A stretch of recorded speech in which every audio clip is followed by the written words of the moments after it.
I'm going to be looking at these two machines and comparing them on their basic functions that everyone who sews uses every day in and out. So not specialists, because clearly one machine is a lot more expensive than the other, but the things that they do the same, which one is actually better. Round 1, threading the machine.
The clear winner of round 1 is the Juki. The Singer took me over a minute to thread.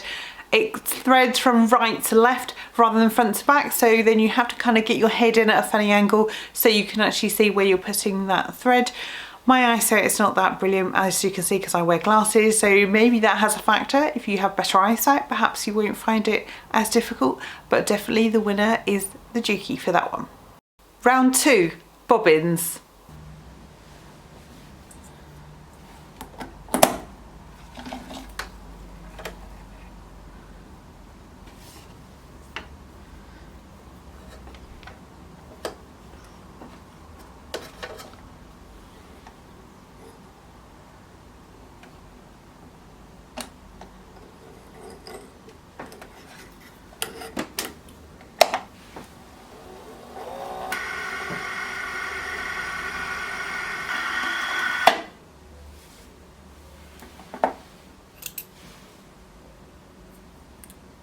Now both machines are very fussy about the kind of bobbins they have and what they use. So with the Singer, it has to take metal. I have tried it with plastic and it just doesn't like them at all.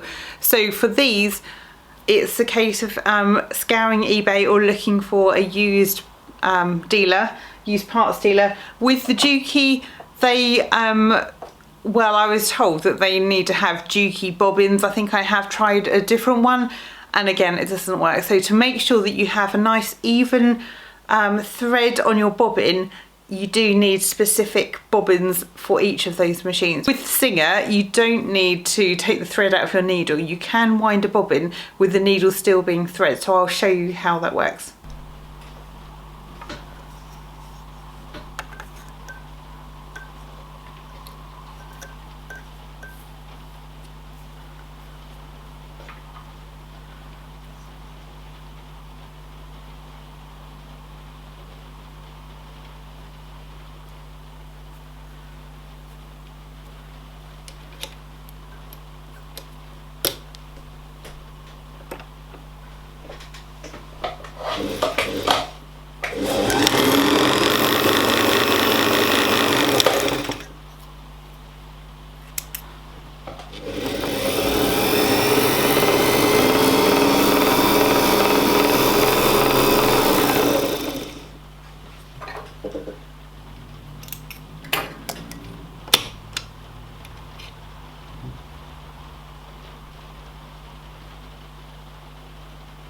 And the winner of round 2 for the bobbins, I would put to the Singer, because you do not need to rethread your machine each time.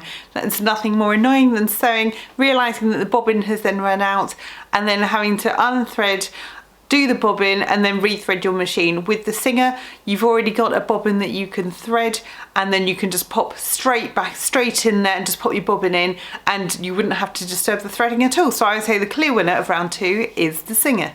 Round 3, stitches. When it comes to stitches, with the 201K, we have your range of stitches here, which it only does straight stitch on this machine. So what you should do is unscrew this, and then you can pick your stitch selection here.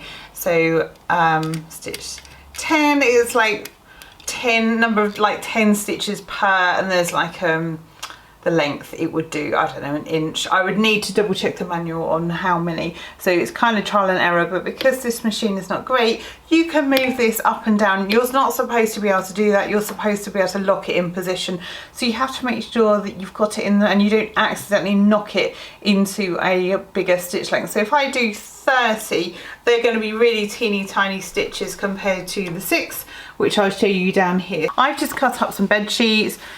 Bed sheets, I've got 2, so I'm going to stitch them together. Now with this machine, it doesn't have a light, that's the only problem. So I do have a standing light, an LED light, which I'm then going to point to the machine. So that is a big difference between a vintage machine and a modern machine. This one doesn't have a light. I believe that some of them do, and you can probably get attachments, but this one didn't come with a light. So you have to drop the foot down, and we're just going to drop the needle down, okay, and I'm just going to hold the thread. Hopefully this will work.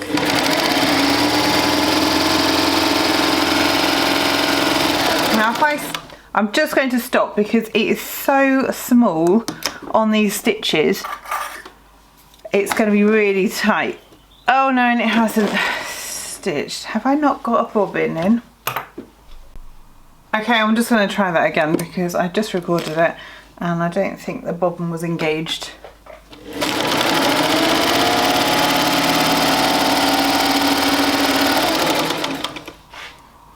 So I'm just going to stop it. Oh, lift the foot up. Snip my thread. So this is on stitch number 30. So they are going to be teeny tiny stitches. I don't know if that is even in focus. Really small, so you would not be able to unpick that at all. So let me just contrast that with a stitch number 6. This one is the biggest setting, the biggest stitch on there, and hopefully it's going to, oh, foot down, needle down. Hopefully it's going to play.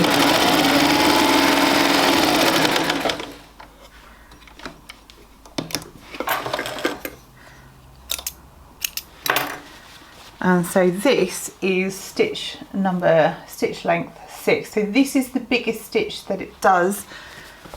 I did find, oh, it's not too bad. Sometimes I find that on the tension is not right and it's loose and you can almost pick the threads out of it. With the smallest stitch setting, they are nice and tight. That is not coming out. Hopefully you can see, I'll move my light. See there, I don't know why you would need such small, teeny tiny stitches, but if you wanted to baste with your machine, then you have got this stitch number 6. So I think I guess a regular one would probably be number 10. Again, excuse me for not having the technicalities of it.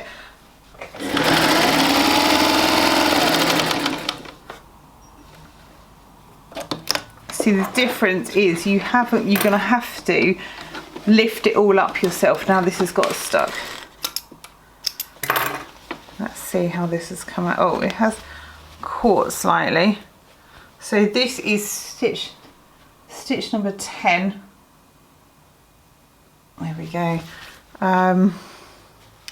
It is slight. Oh, it doesn't help that I've got a cream thread in my bobbin, but it is slightly raised. So with the tension on this is what your tension dial is here.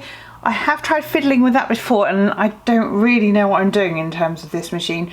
So in terms of straight stitch on a regular length, then it's fine. Sometimes it does play up when it has delicate fabrics and you have to fiddle with the tension, otherwise the thread just comes out. But that is that one. Let me show you the stitches on the Juki.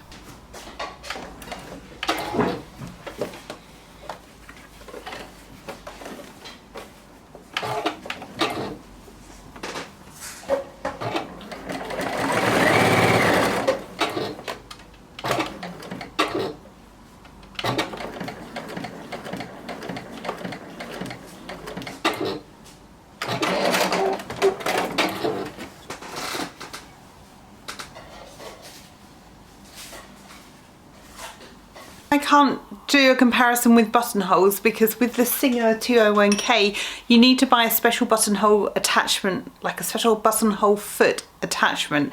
I've looked on eBay and they're about £20, so you can pick them up, but it's not something that I've needed to use, so I have never bought one. So I can't, it wouldn't be a fair comparison if I was to compare the two, because at the minute I can't do them. But this machine is capable of doing buttonhole foots, and according to the internet there are some quite good reviews and the attachment works quite well. The other thing, when I said it was a straight stitch only machine, you can buy another attachment which is a zigzag attachment, and what it does though is, when I've looked at the reviews, you have your piece of fabric, the needle stays doing a straight stitch and the attachment moves the fabric in side to side to create that zigzag stitch. It could be a bit awkward trying to get accurate seams, but now you can get Mariflex thread which has a bit of stretch to it. You should be able to do stretch fabric with a straight stitch machine.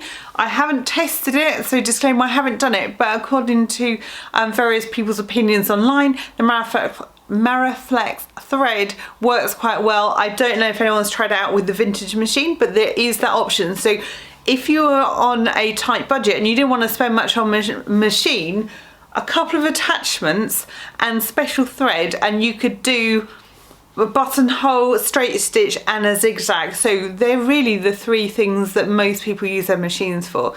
There is one sticking point though. I'll zoom in and I'll show you what I'm a bit iffy about if you do a lot of sewing, especially like quilts or anything like that, or thicker fabrics.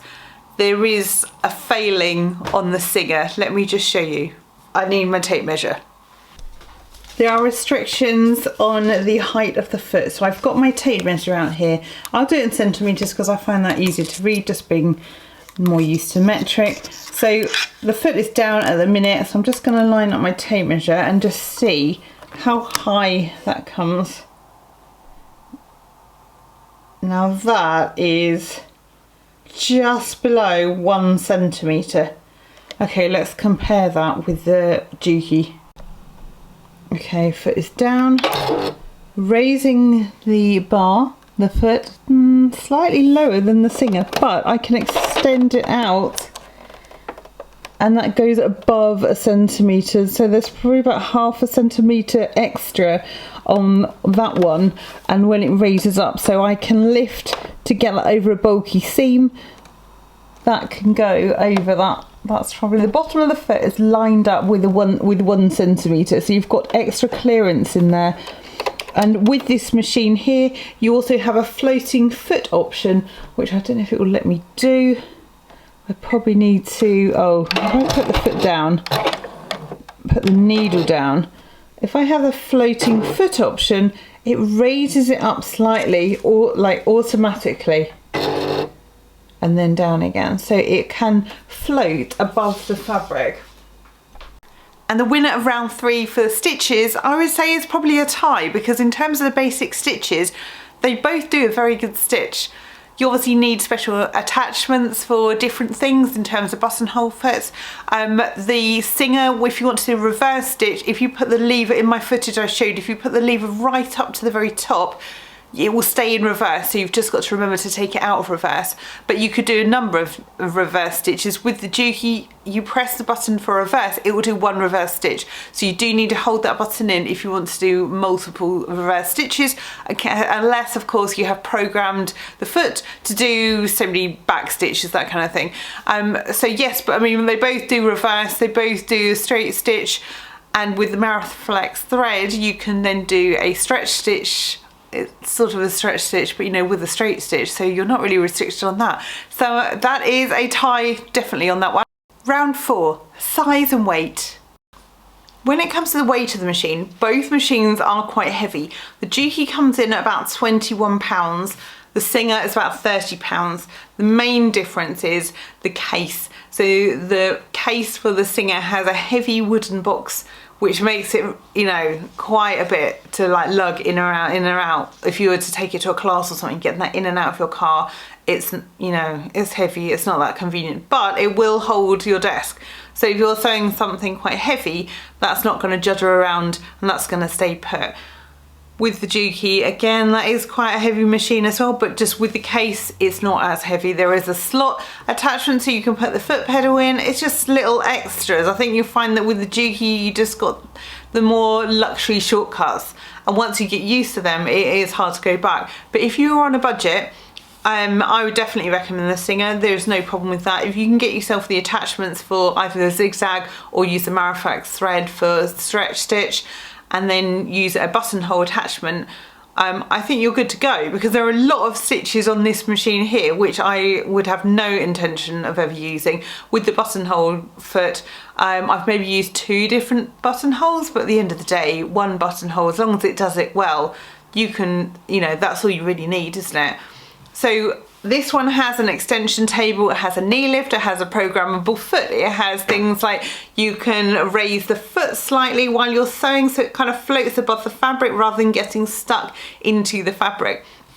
When you stop sewing on this one, the foot raises up. So if you want to pivot round, you haven't got to then lift the foot, move the fabric round. The needle stays down and the foot just comes up slightly. So you can move your fabric and and it's fine. You can still keep 2 hands on that fabric and it's going to keep still. You're not going to lose position. You're not going to skip any stitches, and it gives you more control. You can do, I think you can do free motion embroidery with the Singer. Again, that's probably just something you can just get the special attachment. I think there are quite a number of feet. It's just scouring the internet to try and find them. eBay is probably your best bet, or a dealer perhaps who then has old machines that people have traded in. I tend to use my Juki more. I have made a denim jacket on my Singer and it worked absolutely fine, but again, you're restricted on how thick you can get through. So there were some bulky seams that, you know, it really struggled to kind of go through because the foot just doesn't raise up as high as what it does on the Juki. This is not the kind of machine that I would have bought as my first machine, and it was not the first machine that I bought.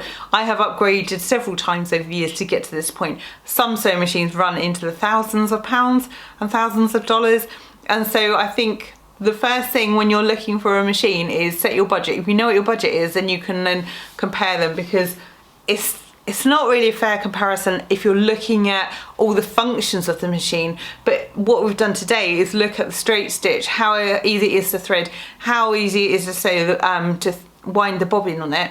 Those are the things that most people use as a standard. It's just whether you want those extra bits, that's when you probably want to upgrade to perhaps a more expensive machine with more functions.